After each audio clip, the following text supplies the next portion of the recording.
Waiting for the technology.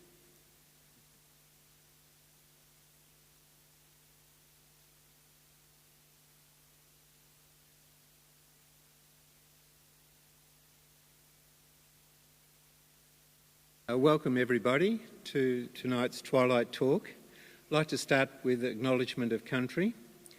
The BMI respectfully acknowledges the traditional custodians of the land on which we live and work, the Wadawurrung People, and we pay our respects to their elders past, present and emerging. It's my pleasant duty to welcome very distinguished guests to the stage. Peter Hiscock, I know all of you, or nearly all of you, will know Peter well. Peter Hiscock AM. He has, as I said, a very distinguished career. He was Executive Director of Sovereign Hill for 22 years, from 1980 through to 2002. So that's a really long period, and that's the basis of his talk tonight. He's been very involved with many heritage areas, especially in Victoria. The Melbourne Immigration Museum. He was Deputy Chair of the Heritage Council. One of his hobbies was puffing Billy, and he was on the Emerald Tourist Board, and he's been in various other areas, so make him welcome.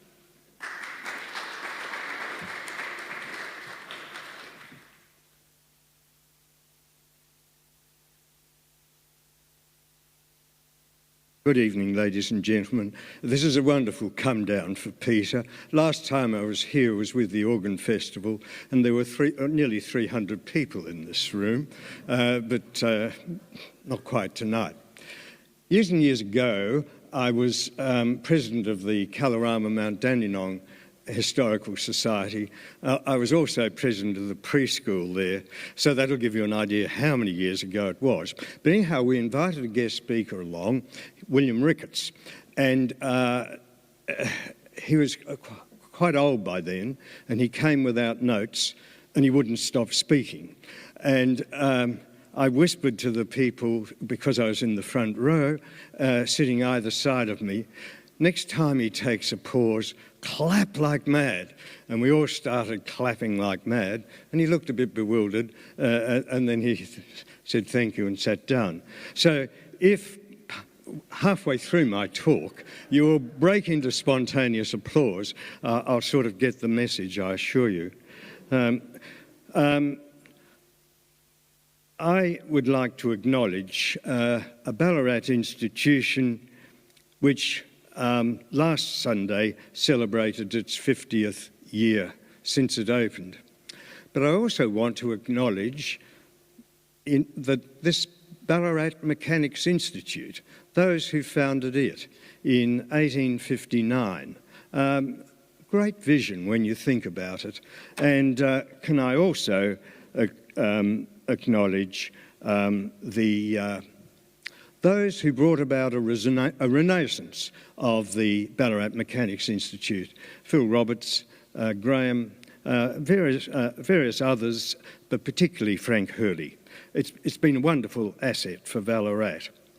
Getting back to Sovereign Hill, in 1965, I think, or it seems to me, a number of things coalesced.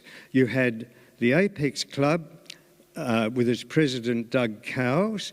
You had Jack Chisholm speaking to the Apex Club about his recent visit to the Swan Hill Pioneer Settlement. You had Dr. David O'Sullivan, the president of the National Trust in Ballarat, with a very focused interest on miners' cottages and the way they're disappearing. And you had a brilliant architect in Ewan Jones, and these forces came together.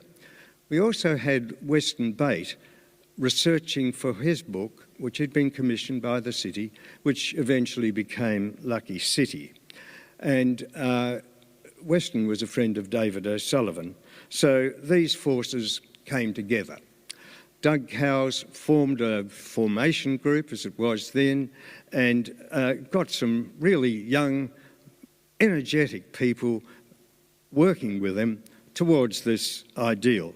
They included Bill McGregor, a young solicitor in the town who was just, the practice still bears his name, so does Colin Prowse's practice. Colin was just establishing a practice.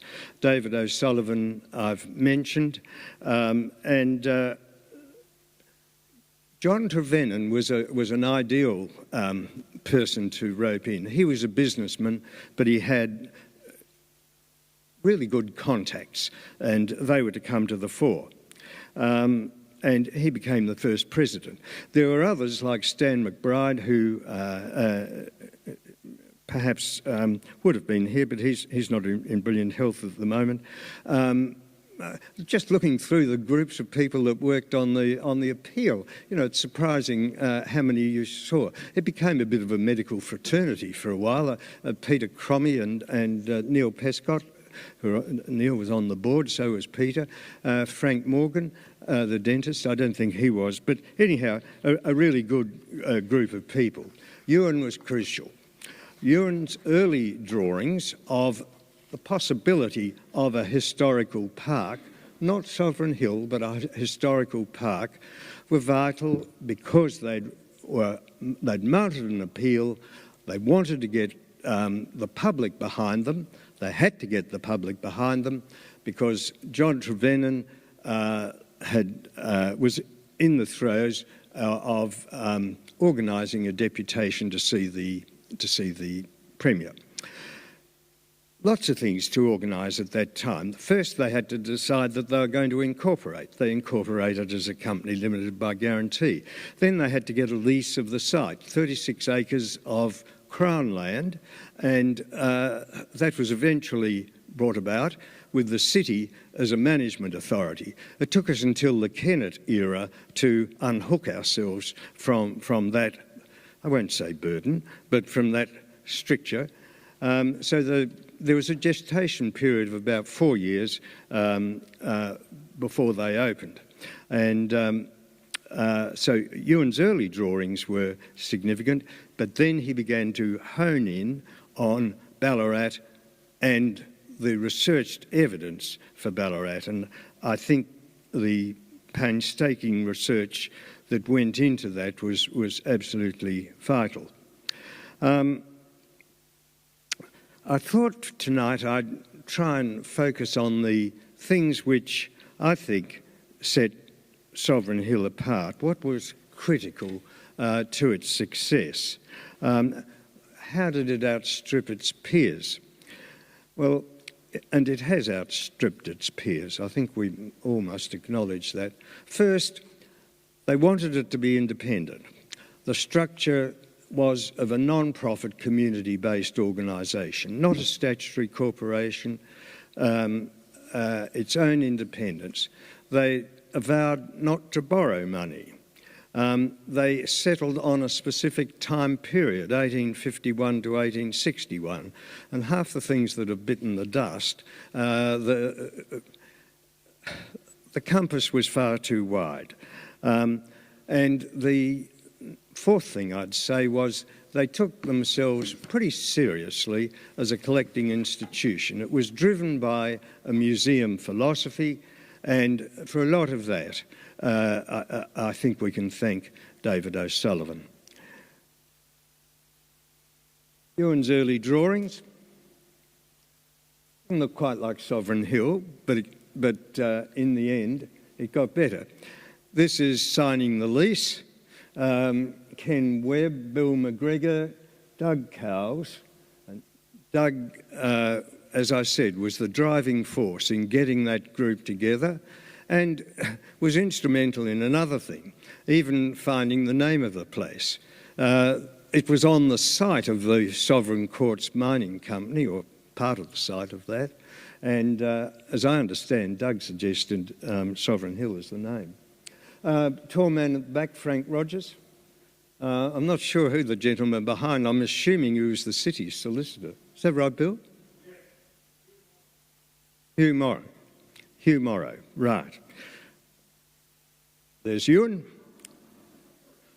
And I'm not sure whether they're drawings of Sovereign Hill or he's just drawing pretty pictures of the clouds, but it's a nice photograph. And that was the site. It looks a pretty barren, forlorn site, doesn't it? But they're working already there. They'd raised quite a head of steam. So Henry Bolte stuck to his word of giving them a 2-for-1 grant, and they raised more than they told him they thought they'd raise, and he stuck to that. And the first thing they did, they put on that barren hillside was a poppet head. I think it was a wonderful way of saying, well, here we come, we mean business. And I might have skipped a slide there. Back one. No, I thought I had one in there of opening day. Never mind. Well, I'll press on. So to look at the things which I think were critical to its success, which, as I said, set it aside, one was the diggings. The diggings, I think, provided Sovereign Hill's signature. It provided something enduring, something which to this very day is, if you'd ask any number of market research tests, what do people think about Sovereign Hill? It's generally this sort of scene. Why? Because in the main, it's participatory. This was one of the things which I think, again, set Sovereign Hill aside, that it was something which could engage people very well. And the essential thing to try and get over is, and it was always hard for our interpreters, was for people to understand that the gold wasn't necessarily in the creek. Why did we have all these windlasses on the hillside? Why were there cradles along the creek?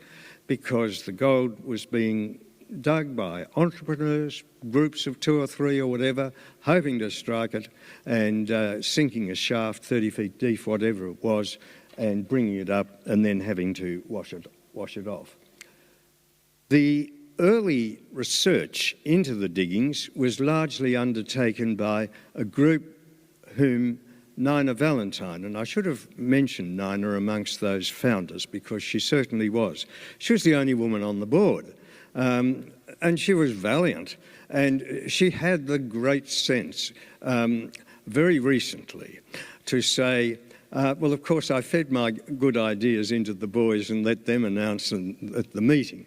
And I think that obviously that was what was guiding her then. But she got a group of ladies together, many of them were wives of people that were on that early board, and they began researching what the insides of these tents and huts and then later on the miners' cottages and other buildings should look like. And that was all done voluntarily. Later on, we built a really strong professional staff. Puddling machine in early days, and the whim. Horses give life, and they're an essential part of the Sovereign Hill that we all know. They also give off smells, and this is much later, because one thing about the diggings, they were expandable, and almost from my first days there in 1980, Alan Nicholson, who was on our board, Alan used to come up with different ideas at different times. Some of them were really good. Some of them might have been a bit wacky. But he was a good thinker, and he kept harping on about the Chinese. Our research staff, Mary Akers was our senior research officer, whether goaded on by Alan or because it had been on the books to do it for a while, began the research into the Chinese village. There were 4 Chinese camps in Ballarat, and we chose the Golden Point one. And Mary did a lot of work and a lot of liaison with the Chinese communities, both in Ballarat and in South Melbourne, to get the detail right, to get the detail of the temple, to get the scribe's hut and the store, and then, more particularly, to be able to furnish them, to get the material that we needed to bring it all to life. We then added, we being management, Chinese guides to take the Chinese groups through, because we were one of the first to get into the Chinese market and to employ a Chinese marketer. John Greenslade, our marketing manager at the time, was, I think, one of the first from Victoria. When everybody else was chasing the Japanese, we began making inroads into that market. And now we come to Main Street. Main Street is again one of the focal points of Sovereign Hill. I think it perhaps succeeds better than, again, some of its peers because it's reasonably compact, but particularly because it's based on documentary evidence. The goldfields were very well documented. I talked about the diggings, and if you looked at the drawings of Winkle and Roper, Vongerard, all of which gave us some feeling for what the digging should look like. Ballarat was lucky. Of course, Francois Cognier did a number of drawings of Main Street, and we were able to, or Sovereign Hill was able to pick them up and take them much further.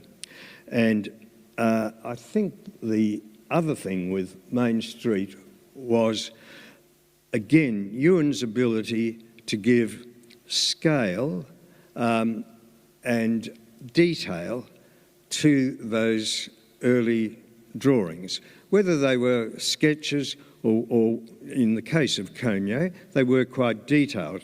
But Ewan was able to get the scale right so that they'd fit into Sovereign Hill. The other thing that Main Street did was give us a stage. Give us a wonderful stage for presentations, for activations, whatever it might be, and reenactments, but just activity. And one of the things I was very keen to get going was a volunteer group. And so we formed the Friends of Sovereign Hill about a year or so after I'd started. And in the end, we had about 300. This was taken, not too long before I retired. I used to ride into work sometimes, and Wally Boyd, who is sitting on my lovely Palomino, I'd ride in early morning, and he would get him out of the stable and ride him out at different times during the day, and all part of the activation. And as we got further into horses, we did lots of things with them. We began delivering to the grocers and other buildings with a cart with horses. We even had a horse and a mule harnessed together for a while. We tried a bullock team, and that was a disaster. The horses were scared to death of the bullocks, and the bullocks didn't behave very nicely. Fortunately, we only tried it when everybody had gone home. Quickly, that was abandoned. But a lot of other interesting things you can do with horsepower. Again, one of Ewan's creations, opposite the United States Hotel, is the Charlie Napier. I'd say this with the United States Hotel and the Charlie Napier. Just recognise that Sovereign Hill had a great deal of self-sufficiency. The counters in those buildings, the cedar panelling in those buildings, the bar, were built in-house. We had our own cabinet maker, and he was able to do that work. Brian Nunn was our operations manager for many, many years. A great, how should I put it? He had this wonderful sense of humour, but he was a great motivator of the staff. And he spent a lot of time in Main Street because it was the best place to see what was going on.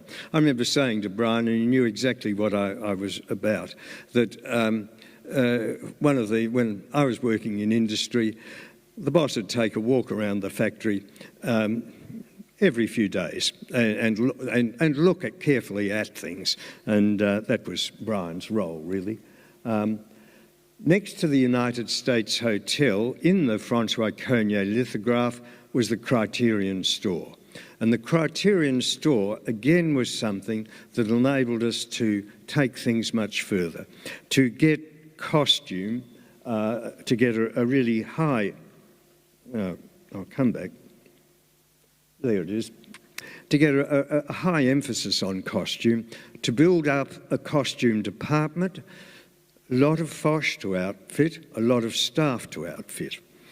Some people wanted to look like very elegant ladies and gentlemen, and some were quite happy to look down at heel. So really understanding that very well. You can see in that slide what I'm talking about in terms of the furnishings when I say they were done in-house. But again, the Criterion store was a terrific piece of work by both Ewan and by the professional staff in researching what ought to go in there and taking that on further. Again, as I've said, activity in Main Street.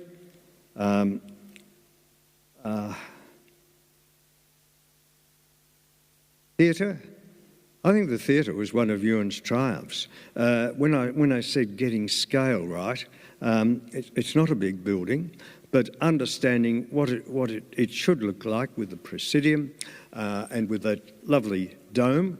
It's probably got an architectural term. But it gave us something we could really do. Theatres are fun. It was a fun place.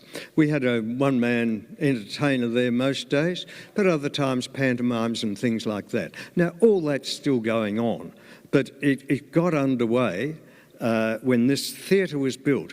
And I think it was a courageous thing for this board, only 4 years after the place had opened, to open something of the dimension of the United States Hotel and Victoria Theatre. They're big buildings, expensive buildings, and it's a disguised building, thanks to Ewan. It presents itself as a weatherboard building, but it's not really. It was, I think, one of the great assets, and still is a wonderful asset for Sovereign Hill. I wanted to put this in because, as I said, Nina Valentine was one of our founders. For a long time, the only woman on the board. And this is when she, I think, was retiring from the board, and she was farewelled like the Queen Mother, with all those people up on the stairs, paying due homage to her as she made her exit. Nina had done lots of writing over the years. She'd been a book reviewer. She was somebody who was very fussy about the written word, but she was a great contributor on the board. And by that stage, I think we probably had a few other women. The other critical thing, I think, for Sovereign Hill was its education programs. Both the schools where the children are in costume and live in on the place, wonderful idea. They couldn't live there till we started building schools accommodation, but nevertheless the whole concept was wonderful. Red Hill National School was the first one, and it was based on the precursor to Free State education, the Irish National School System, replicated textbooks and a great attention to detail. And there was a school council formed to really oversee it. It included the local director of education. I went to the first meeting I attended of that school council, and I thought, goodness, this is very high-powered for this little school. I pay my respects to my predecessor, Desmond Kennard. Desmond largely led the push into education at Sovereign Hill and set the thing up. And when I took over in 1980, this was getting booked out the Red Hill School was getting booked out as soon as bookings opened. So we opened a second one. And this is His Grace, the Lord Bishop of Ballarat, the Right Reverend John Hazelwood, at the opening of St Peter's Church School. And you can see some of the teachers and some of the scholars. So we then had an Irish national school, and we had a church school, St Peter's. Where did Ewan get the plans? Where did Ewan get the idea for what it should look like? Because, fortunately, the drawings, architect's drawings, for the first St Peter's, which was up in Pleasant Street, which was a prefabricated building from the USA, had survived. And this is inside, and our first appointed teacher there, Carolyn Hutterer, who did a wonderful job up there for many years, is taking those classes through the program. Essentially, it's a role-playing exercise for them, and but it's been wonderfully successful.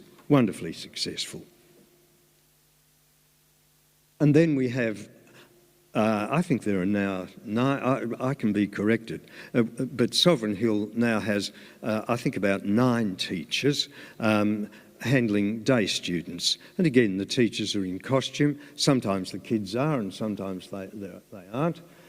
These ones look to me as though they're doing a lesson on Chinese calligraphy, perhaps, I don't know.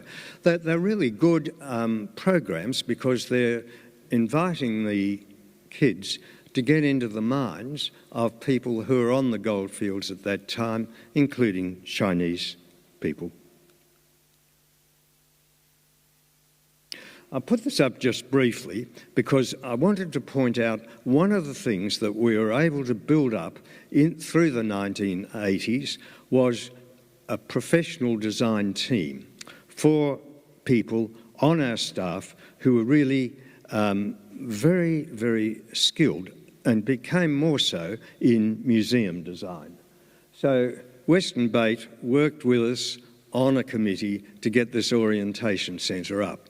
Bill and I had gone over to the United States, I think it was in 1982, and looked at a number of things there, came back really fairly passionate about getting an orientation centre up, and we invited Ewan to join us in planning the thing, and our own team. Michael Evans, Mary Akers, a couple of other research people, but those 2 particularly, and looking at the interior, looking at the stories we wanted to tell, and Weston was terrific there. Weston then collaborated with us on other things, but this will give you an idea of the way the thing worked at that time.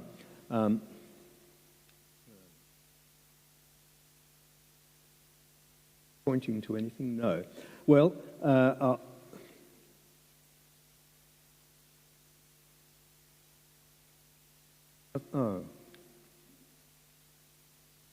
I'm sorry to be. I thought I'll come back to him. But all right, some of the figures and the dogs are made by our design, by the design team. The figures over in the background. The rest of the public. In the middle is a topographical map of Victoria showing the goldfields. I mention it, it's no longer there, and I won't spend any more time on it except to say it was one of the indicators to me and gave me great comfort that we had the ability to do things ourselves. And here's Dr. O'Sullivan with the canes, and because they had helped us with funding for this building and were there for the opening. And I must say they seem to be paying great attention to David, and it doesn't always happen with premiers. And the other gentleman there is Sir Avi Parvo, because the mining companies were helpful in the funding of that centre. I now come to the mine. The mine is another thing that I think sets Sovereign Hill apart.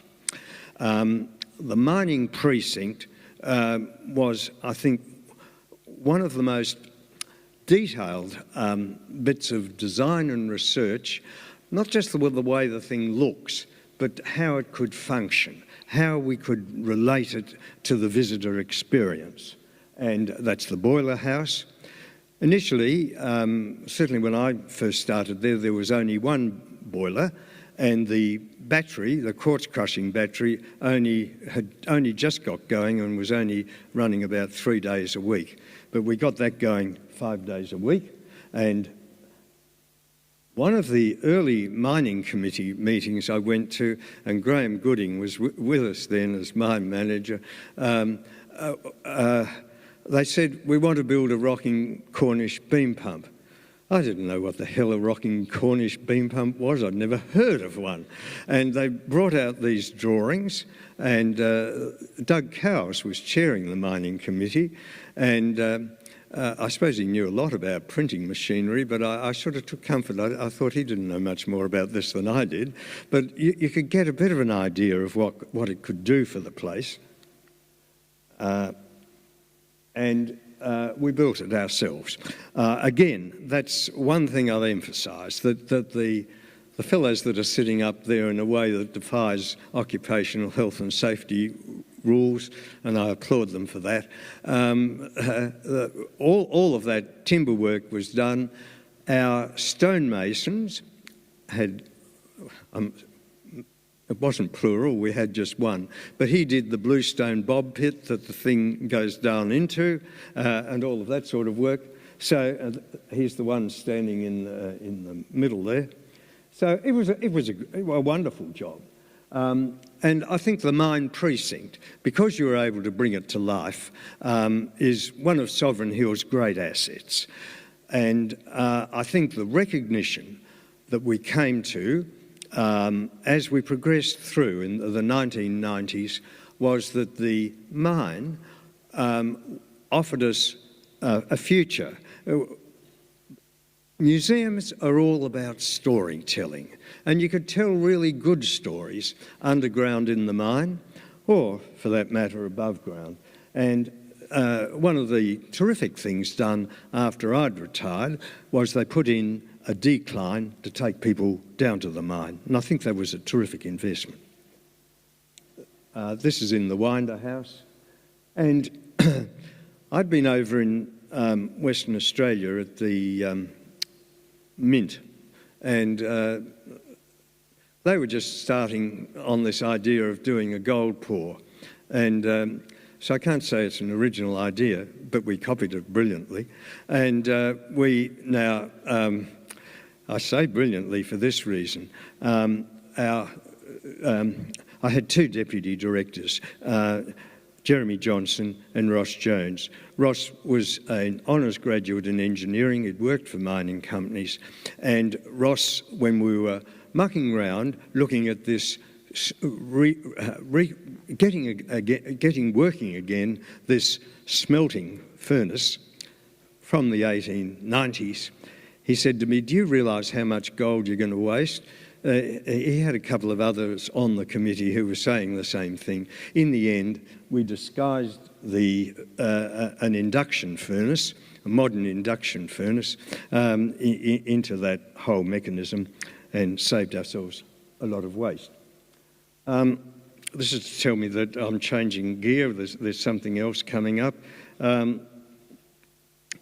So, as I said, the mine precinct, I think, cements Sovereign Hill's claim to valid museum. Oh, please. This was the start of the Gold Museum. And the first stage of the Gold Museum was, I think, quite a challenge for Ewan. The Gold Museum had to look something quite different to what was on the other side of the road. Earliest drawings showed a museum within the park, but the decision was made to put it where it is now. And when I began there, within a year, we were looking at an appeal to raise funds for the second stage of the Gold Museum. Why a second stage? Because this stage was mostly about gold and about the collection of gold and gold nuggets.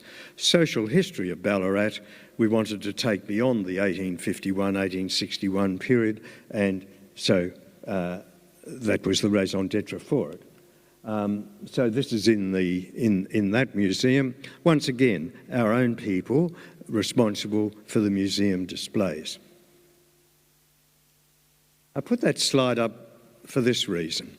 Bill McGregor chaired the Gold Museum Committee almost from all the way through, right up until his retirement from the board.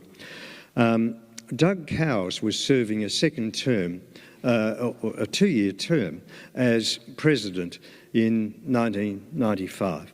And he became ill during that time and was not able to continue, handed the presidency on to Sovereign Hill. And very, very sadly, Doug died about 6 months after that was taken. And Bill proposed at a meeting that we call the major gallery the Cowes Gallery. And I dug this photo out because it's Janet Cowes, Doug's wife, and Bruce McKnight, who was then our president, launching that, taking a curtain away. It's probably done a bit better now. I think the great sequel to this story of Doug, Janet, is that their daughter Jane, after I'd left, it must have been about the 2005 or 6 or something like that, maybe 10 years after her dad's death, stood for the board, joined the board, and then later served 2 years as president. So that was a nice continuum. Government camp was another thing that we tackled. I think there'd been an idea of doing visitor accommodation for a long time at Sovereign Hill. It bobbed around in various guises, but trying to work out how to do it and where to put it. There are ideas of putting it down on Main Road. There are other ideas of having it right at the back. But in the end, the researchers, Mary, Michael, came to an outdoor museum committee meeting chaired by David O'Sullivan with these drawings that they'd got from the public, copies of them that they got from the Public Record Office in Melbourne, and they were the buildings that were in the original government camp up here in Lydiard Street. Hospital, which is really the one with the veranda, that had been that. Officers' quarters. The middle building is a courthouse, and then as you go further round to the left, it was the Commissioner's Cottage, I think that's what it was, and then the military barracks right at the end. Couldn't fit them all into this photo, but wonderfully adapted. Again, brick buildings clad in timber. They had to satisfy health and safety regulations, but it gave us somewhere for schools to be accommodated and was brilliantly successful and has been extended very considerably ever since.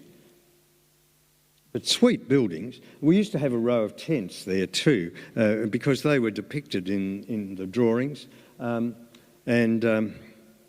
they caused problems in one thing or another. Just maintaining security, visitor security in a place like this is more difficult these days. So one of Sovereign Hill's important things is being able to bring to life a number of buildings that were absolutely essential at the time of the gold rush. Coach building, carriage building was one. This coach I just love. I was over in the United States another time and went to the Library of Congress, looked up their files on Ballarat. I was surprised how much was there, including scale drawings of the coaches that Cobb first imported into Australia. And I got copies of them whilst I was there, rolled them all up, brought them back, and said to our coach builder, "Do you reckon you could build one of these?" It's really very difficult to build something like this because it's sort of almost, not quite egg-shaped, but reverse bows. It's on leather thorough braces. The jack seat was something that Cobb added. It's now been taken off. The health and safety people have really got stuck into this. I always call them the thou shalt not people, but that's Peter. So now the horses around Sovereign Hill have to walk.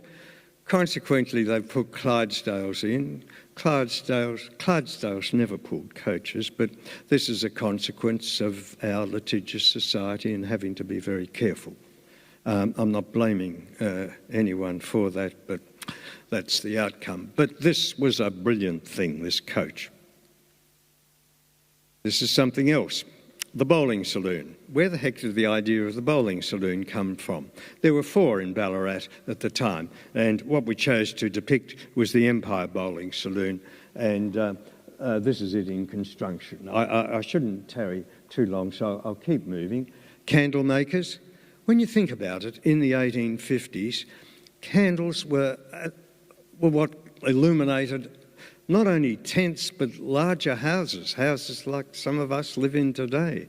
Kerosene came in towards the end of the period but wasn't there to start with, and candles were a terribly important part. Again, we were able to secure candle making machinery from a defunct place up in New South Wales. I remember going up to have a look at it with Mary. We'd also got from Ironbridge Gorge drawings of this nodding donkey candle dipping machine, so we built those. Leather in the saddlers. I'll just go back a couple. Blacksmith they had right from the word go.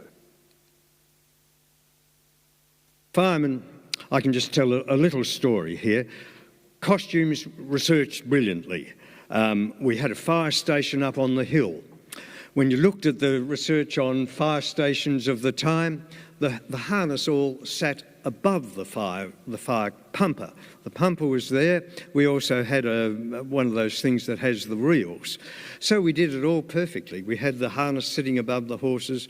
The collar went on in the reverse way with the hames pointing downwards. All that perfect detail. And we then outfitted the firemen. And we decided we were going to have a fire this particular day. So we were going to set the Charlie Napier Hotel on fire. So we had these firemen who came down with the pumper. We had another group behind them, behind them, that's right, in a carriage. We had smoke machines with smoke billowing out of the windows of the Charlie Napier Hotel. They came roaring down the hill because the fire bell had gone. The driver of the fire pumper, the fire engine thing, was looking behind to see that had the others left the firehouse yet. Yes, they had.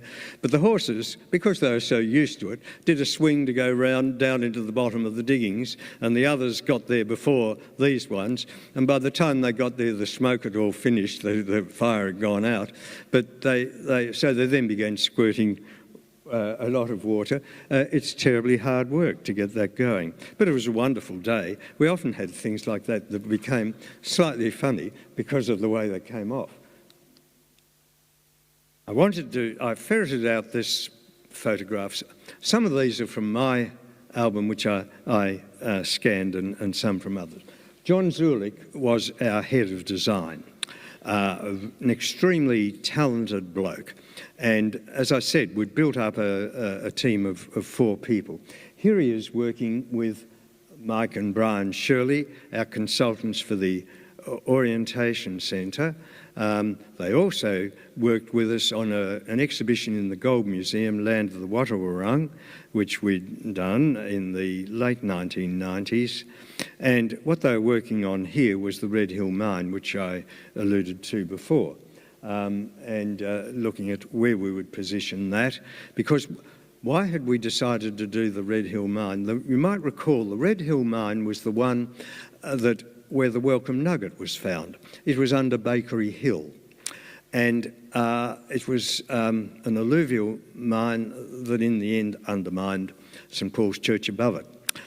We decided that we were going to really put some effort into the underground mine, the quartz mine, and Jeremy certainly continued on with that apace, as I've said, with the decline and other things. So to give visitors, so they wouldn't complain about paying an additional ticket to go through the mine, we built the Red Hill mine as a self-guided tour. And what we had to defy there was, again, those that said, oh no, it's too dark, it's too pokey, people will bump their heads on the timber. No, we don't like the idea of water falling down on them. But John, backed by the director of the CEO of the time, we stuck to our guns, and I think in the end came up with quite a brilliant display there. And that's the lithograph on which the Red Hill mine, as depicted by Sovereign Hill, was made. So, self-guided tour, visitors descend 30 or 40 feet and then guide themselves through it. And this was, again, a collaboration between our staff and the Shirley Spectra. Brian and Mike were terrific in as much as they allowed us to be joint producers, and we took that very seriously. So with Weston and our own research team, we worked on the script, because the script with the sound and light show is absolutely essential to making the thing work. But then it involved the whole staff. We'd put in an estimate for what it was going to cost. The idea of a sound and light show had an earlier gestation. I'd seen something overseas that was a depiction. The then tourism minister, Steve Crabb, had been to Atlanta, and with him, I talked about doing one on Eureka, and in the end, he really liked the idea and agreed to fund it to the extent of $1 million. Unfortunately, there was a change of government. We didn't get the full $1 million, but we ploughed on ourselves. And it was a wonderful effort on the part of the entire staff. We did the thing for $2.6 million. Our staff built the stockade, built the halfway hotel with its doors that fold out. Ewan designed them, of course. The hotel, which catches fire. I think we had contractors in for that one, but all the little buildings up the top were built by our bushies. We involved the wheelwrights because they needed to make a cart that caught fire. So it was a terrific effort that really involved the entire staff and underlined for me just how wonderfully self-sufficient we'd become. And this is the conclusion. So I'm so grateful you haven't clapped yet, and you will soon. But I just thought we'd finish with a couple of things. And VIP visitors were important to Sovereign Hill, and these are one of the earliest ones. And here's Bill McGregor when Bill was president of the board, and his wife Rosie, looking wonderfully young and sweet. With Prince Charles, who at that point wasn't married. But then we had them back again when Owen Nicholson was the president, and he and Princess Diana came to visit Sovereign Hill, and in fact they had lunch with us. And one of the things that Caroline might remember, and certainly Nina would, was that they didn't want all old fogies. They didn't want people like us. They wanted young people. So we invited the head girl and head boy from every school in Ballarat. We looked at the young wise men and all those others, and we had a lovely horseshoe of people that they could walk around and talk to, and that worked well. And then later on, of course, in 2000, the Queen came, and Robert Selkirk's there in the extreme left. He was president at the time. Queen was lovely. Once again, we had luncheon for the Queen, and I can't tell you how many times I went down to Melbourne, or more often than not, hosted visits from people from the Queen's office, her private secretary, her bodyguards, Scotland Yard, all those people. But in the end, it came off, and it came off without a hitch. As I said to someone, it went off without stress, but I was stressed out of my mind. Bishop Tutu, I think you'd perhaps recognise. Let's go back one. Bruce McKnight with the Governor-General, Sir Ninian Stephen. Bruce wasn't on the Sovereign Hill board there. You can see he's wearing the mayoral dog collar. And Sir Ninian was a wonderful Governor-General. No, we don't need the bishop again. I put that up because it's perhaps indicative of the number of VIP visitors that Bob Edwards brought. I'd become quite friendly with Bob because we were both on two boards together, and Bob was at that point, the Managing Director of Art Exhibitions Australia. It was bringing out blockbuster exhibitions, mainly for the art exhibitions, for the art museums in Australia. But he brought up a succession of visitors over the years, and this one is the director of the Hermitage in St. Petersburg. And we had others that I won't tell you about. Now, these distinguished visitors from Canada. Tim Hobson's the guy in the big top hat. Mary Akers, the extreme left, our interpretation manager, and then senior research officer. And John Fortier was the director of a place called the Fortress of Louisbourg in Canada. Wonderful place. Parks Canada have recreated this one-third of a fortress demolished by the British in 1743. Here is the same couple. They did a lamplight tour. I went to the lamplight tour. I always felt uncomfortable there, wearing costume myself. There's Peter in it, but it's nothing compared to what they had to go through for this lamplight tour with makeup and everything else. And they spoke perfect French the whole night. Well, John Button, Barry Lonsdale, our president at the time, and Jeremy. Jeremy was at that stage chairing the Victorian Tourism Industry Council. He did it for a number of years and did a sterling job with it. And finally, Nambool. Nambool was gifted to Sovereign Hill in 1999. You might say it was a right-angled turn, and to some extent it was. It was given for education purposes, and to their eternal credit, the donors, Andrew and Robin Ferry, were prepared to stick with it and to really assist in the way the thing might expand out to the schools programs that we were able to put in place there, and to really back management in what we were doing.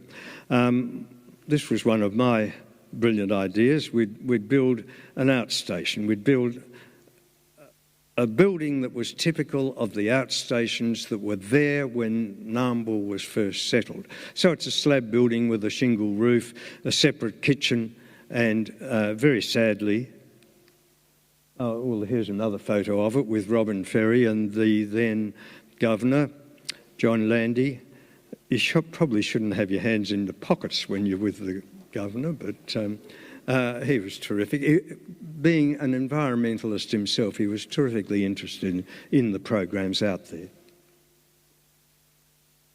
It was gifted to Sovereign Hill in 2000, and it was a wonderful gift. And Steve Bracks, the then Premier, unveiled a plaque, very understated, stating of the ferry's gift, but it also had something on a second plaque, which Robin had seen on a village in England, and she suggested that on the rock that had been dragged up for this, we put this plaque, and I think it's every bit as relevant to Sovereign Hill.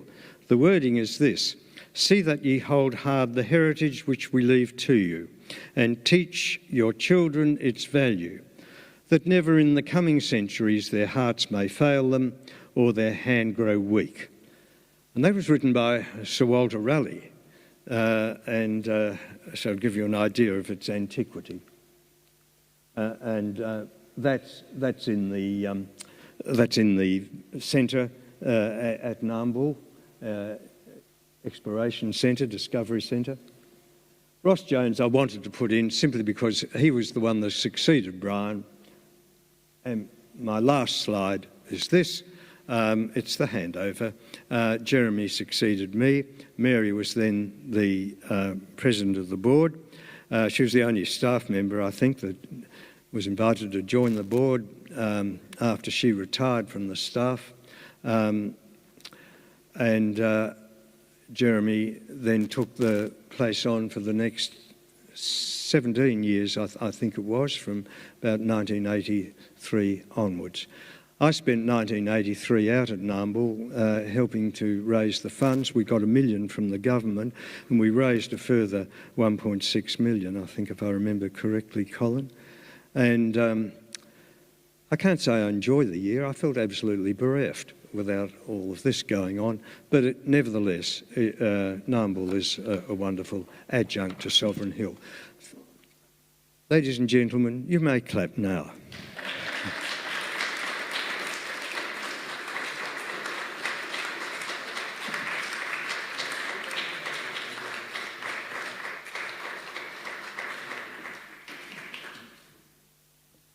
Peter, that was a wonderful address, and I think they probably need to clap a bit longer.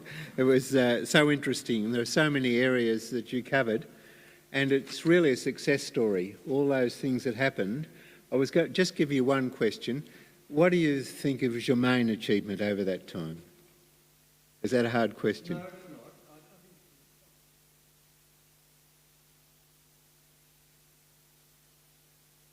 The professionalism in the place, to take that forward. I'm not saying there was none there beforehand, but to lift it, to lift the... One of the things I learned in the industry was if you want to be market leader, you've got to do good product development. You've got to do good research, leading to good product development, so you stay on top. And I think you can't sit down, you've got to be restless always. Well, on behalf of everyone, here's a small drop. Thank you.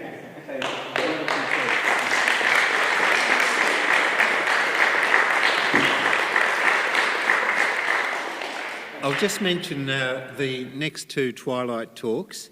The next one, is they're both on Thursdays, the 10th of December.